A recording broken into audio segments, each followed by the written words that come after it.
This segment is brought to you by Kansas Wheat. Learn more at rediscoverwheat.org. Welcome to Farm Factor. Let's join Duane as he visits with Tracy Brunner, incoming president of NCBA.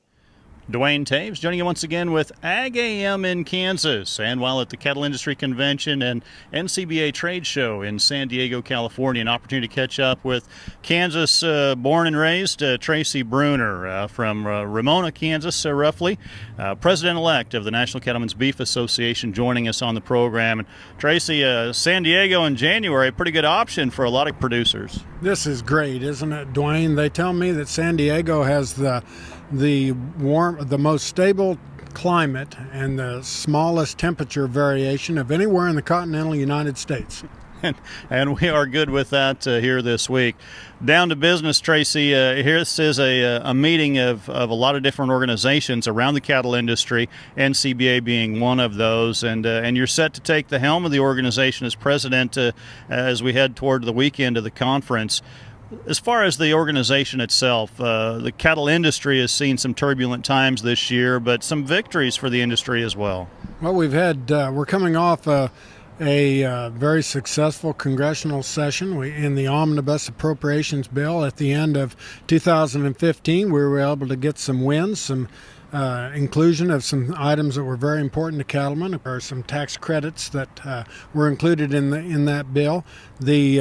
The death of a country of origin labeling bill that was about to impose $1.1 billion in tariffs on us by our two best trading partners, Canada and Mexico, and we're happy to put that to rest. And then the dietary guidelines were finalized at the end of 2015, and we're able to keep sustainability initiatives and mention out of the dietary guidelines, and also make the inclusion of beef in a healthy diet also preserved in the dietary guidelines. Obviously, cattlemen across the country have always said that we'll compete with anyone with our product, but competing with a level playing field is pretty important.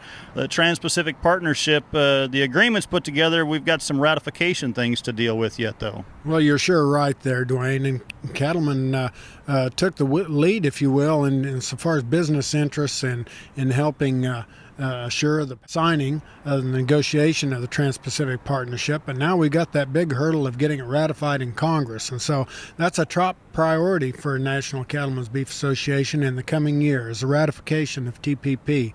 It would, as you say, level the playing field. We currently are at a disadvantage into one of our biggest and most lucrative markets, that of Japan. Our competitor, Australia, is enjoying only a 10% tariff rate, while we're paying 38%.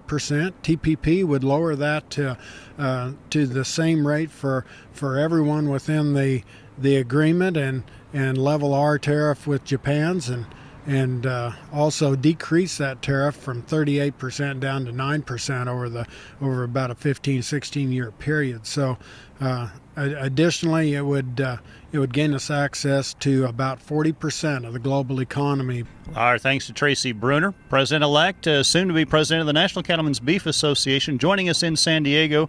Jamie, we'll send it back to you. Folks, stay with us. Duane will be back with Matt Perrier, President of Kansas Livestock Association. Next time you see a beautiful field of corn, reach out and thank the farmers who work tirelessly to raise corn for livestock feed, renewable fuels, and exports to feed a growing world population. The farmers on the Kansas Corn Commission work for Kansas Corn with grower-funded checkoff dollars that support foreign and domestic market development, research, promotion, and education to expand opportunities for Kansas farmers. To learn more, visit kscorn.com.